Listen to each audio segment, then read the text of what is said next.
أعوذ بالله من الشيطان الرجيم بسم الله الرحمن الرحيم يا أيها الناس اعبدوا ربكم الذي خلقكم والذين من قبلكم لعلكم تتقون الذي جعل لكم الأرض فراشا والسماء بناء وأنزل من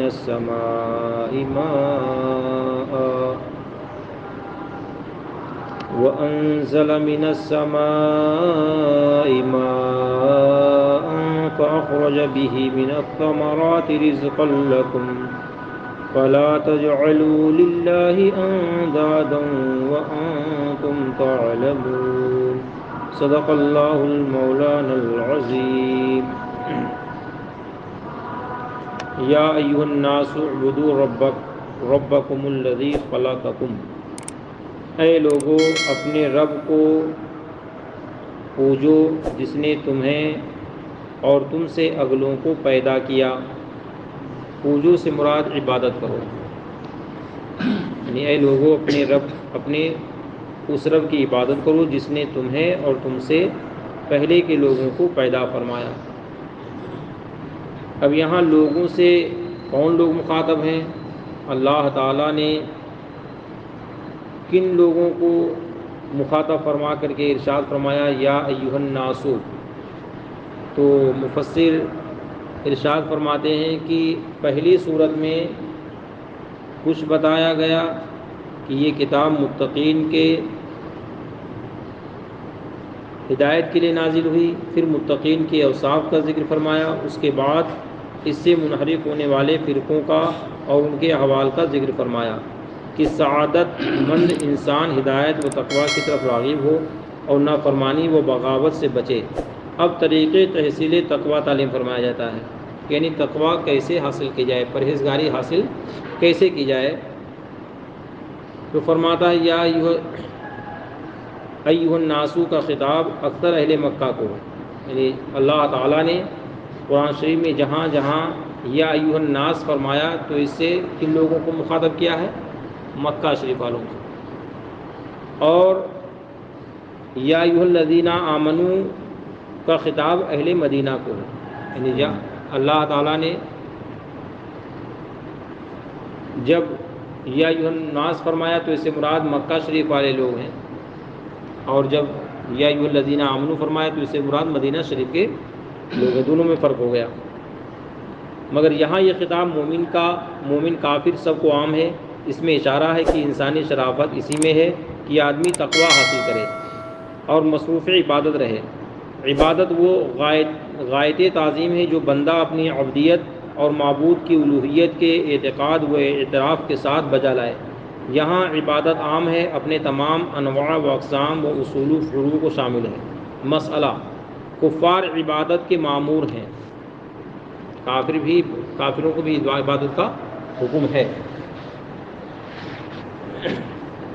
جس طرح بے وضو ہونا نماز کے فرض ہونے کا معنی نہیں، اسی طرح کافر ہونا وجوب عبادت کو منع نہیں کرتا، اور جیسے بے وضو شخص پر نماز کی فرضیت رفع حدث کو لازم کرتی ہے، ایسے ہی کافر پر وجوب عبادت سے ترک کفر لازم آتا ہے۔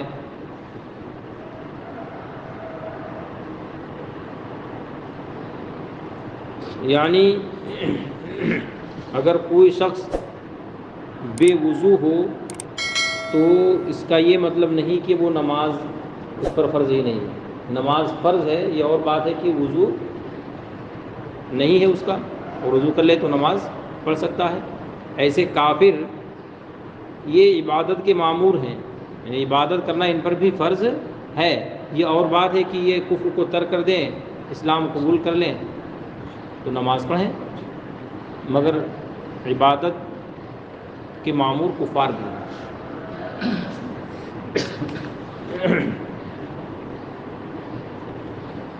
لعلکم تتقون، یہ امید کرتے ہوئے کہ تمہیں پرہیزگاری ملے۔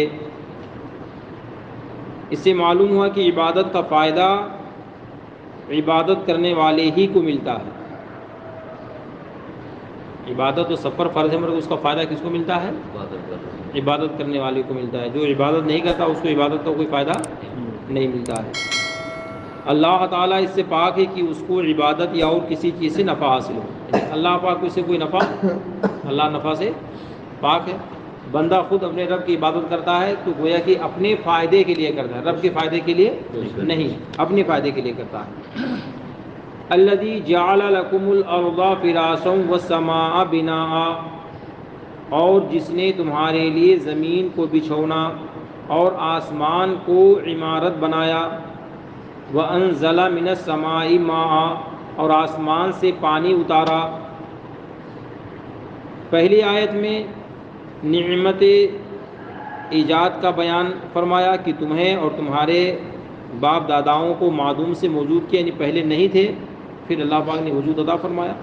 اور دوسری آیت میں اسباب معیشت و آسائش و آب و غذا کا بیان فرما کر ظاہر کر دیا کہ وہی والی نعمت ہے، تو غیر کی پرستش محض باطل ہے.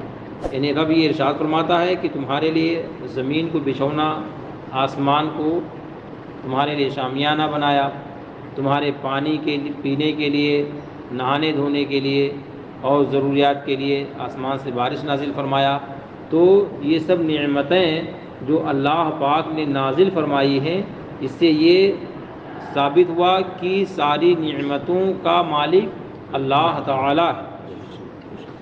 تو جب تمام نعمتیں جو اللہ نے ہم اور آپ کو عطا فرمائی تو وہی مستحق بھی ہے کہ ہم اسی کی عبادت خالی کریں، اور باقی ہم اس کے علاوہ کسی کی عبادت نہیں کریں. فَأَخْرَجَ بِهِ مِنَ الثَّمَرَاتِ، تو اس سے کچھ پھل نکالے، رزقاً لکم تمہارے کھانے کے لیے. فَلَا تَجْعَلُوا لِلَّهِ أَنْدَادًا وَأَنْتُمْ تَعْلَمُونَ، تو اللہ تعالیٰ کے لیے جان بوجھ کر برابر والے نہ ٹھہراؤ. یعنی جان بوجھ کر، جب جانتے ہو کہ کوئی دوسرا نہیں ہے جو آسمان سے بارش نازل کرتا ہے، سب جانتے ہو کہ اللہ ہی بارش نازل فرماتا ہے. یہ بھی معلوم ہے کہ زمین کو اللہ تعالیٰ ہی نے بچھایا ہے ہمارے لیے، کوئی دوسرا بچھانے والا نہیں ہے. یہ بھی معلوم ہے کہ اللہ تعالیٰ ہی نے آسمان کو شامیانہ ہمارے لیے بنایا، اس کے علاوہ کوئی دوسرا بنانے والا نہیں ہے. تو جب یہ سب کچھ معلوم ہے تو معلوم ہونے کے باوجود بھی اللہ تعالیٰ کے ساتھ کسی کو شریک نہیں ٹھہرانا چاہیے، اللہ پاک کے برابر کسی کو شامل نہیں کرنا چاہیے. مفسر فرماتے ہیں کہ توحید الہی کے بعد حضور سید انبیاء صلی اللہ تعالیٰ علیہ وسلم کی نبوت اور قرآن کریم کی کتاب الہی وہ معجز ہونے کی وہ قاہر دلیلیں بیان فرمائی جاتی ہیں جو طالب صادق کو اطمینان بخشے اور منکروں کو عاجز کر دے. یعنی اللہ تعالیٰ نے یہاں تک جو بیان فرمایا اس میں اپنی توحید کا اقرار کروایا کہ اللہ تعالیٰ ایک ہے، اس کے سوا کوئی اس کا شریک نہیں ہے. اب آگے کی جو آیتیں آئیں گی جس کے اندر اللہ تعالیٰ حضور سید عالم صلی اللہ تبارک و تعالیٰ علیہ وسلم کی نبوت کا بیان فرمائے گا اور قرآن کریم کو اپنی مقدس کتاب فرمایا کہ ہم نے اس کتاب کو نازل فرمایا ہے. اور ایسی دلیلیں بیان فرمائی ہیں کہ ایک سچے طور پر اگر کوئی طلبگار حق کا ہو تو اللہ تعالیٰ اس کے ذریعے سے اسے اطمینان عطا فرماتا ہے، اور جو منکر ہوگا تو ان دلیلوں کو سن کر کے وہ عاجز اور بے بس ہو جائے گا کہ اب اس کے پاس کوئی چارہ نہیں ہوگا ماننے کے سوا. مگر جس کے دلوں پر اللہ نے مہر لگا دی ہے تو وہ آج بھی نہیں مانتے. اللہ تعالیٰ ہم اور آپ کو قرآن مقدس کی تفسیر کے مطابق عمل کرنے کی توفیق عطا فرمائے. استغفر اللہ ربی من کل ذنب و اتوب الیہ. اللہم صلی علی